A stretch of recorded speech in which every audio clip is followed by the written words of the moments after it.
Have you ever looked at your dog and just wondered, what is actually going on in that furry head of theirs? Why do they do the things they do?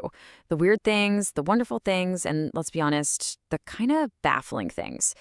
Well, today we're going to pull back the curtain and look at the ancient software that's running in the background of every single dog. And let's just start with a classic, if slightly gross, example. Why on earth would your perfectly happy, well-fed dog find the most disgusting dead thing imaginable and decide to use it as perfume? The answer isn't that they're being bad or naughty. No, the answer is written deep, deep inside their DNA.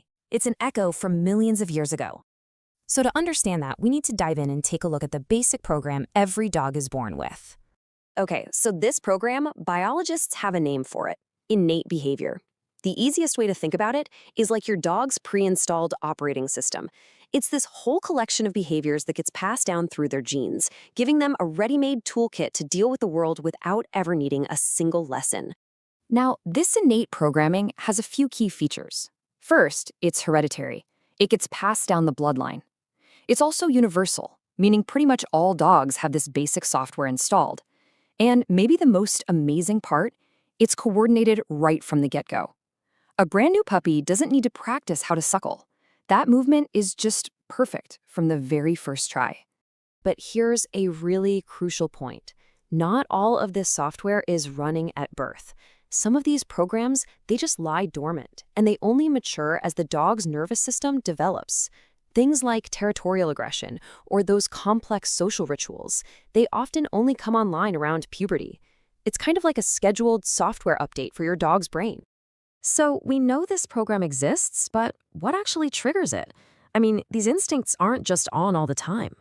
An instinct actually needs two things to launch. First, you need an internal drive, something like hunger. And second, you need a specific external trigger, what's called a key stimulus. So a well-fed dog might totally ignore a mouse, but a hungry dog, it sees that exact same little scurrying object and boom, the chase program launches instantly. And this brings us all the way back to our original question. Why roll in that gross dead thing? Well, it's because some stimuli are so extreme, they basically hijack the whole system.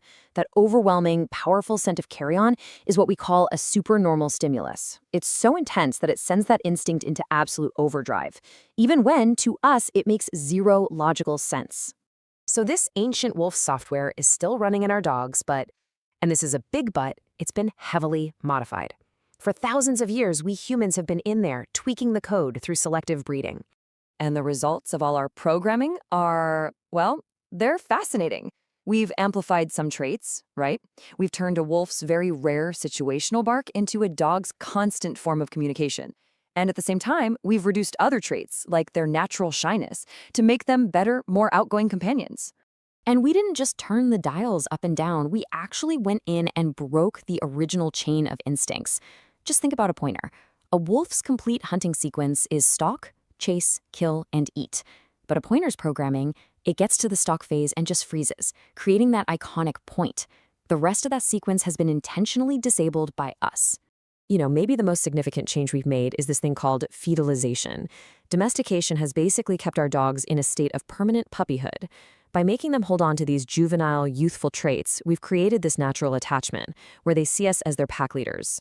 This is a huge, huge reason the human-dog bond is just so incredibly strong. Okay, so this all leads to a really practical question. How does all this innate programming interact with training? Is it all nature or is it nurture? And the answer is, well, it's both. And this quote just says it perfectly. You can't erase instinct. You just can't. But what you can do is build on top of it. All training, all learning is really just modifying or supplementing or redirecting the innate programming that your dog already has. So what happens when that innate programming kind of gets its wires crossed? Like, what if a dog is faced with two totally conflicting instincts at the exact same time? For example, the drive to attack a threat and the drive to flee from that same threat. The brain's solution to this internal conflict is something called displacement behavior. The dog's system gets so overloaded with tension that it just performs a seemingly random action from a completely different context, like all of a sudden scratching an itch that isn't really there, or getting intensely interested in sniffing the ground. It's simply a way to release all that nervous energy, a biological pressure valve. So the next time your dog does something you don't quite understand, spinning in circles before lying down, barking at the mailman, you name it. Just remember, you're not just seeing a quirky pet. You're watching the echoes of an ancient, fascinating, and beautifully complex biological program at work. And it really makes you wonder, doesn't it, how much of our own behavior is just our own ancient programming running in the background?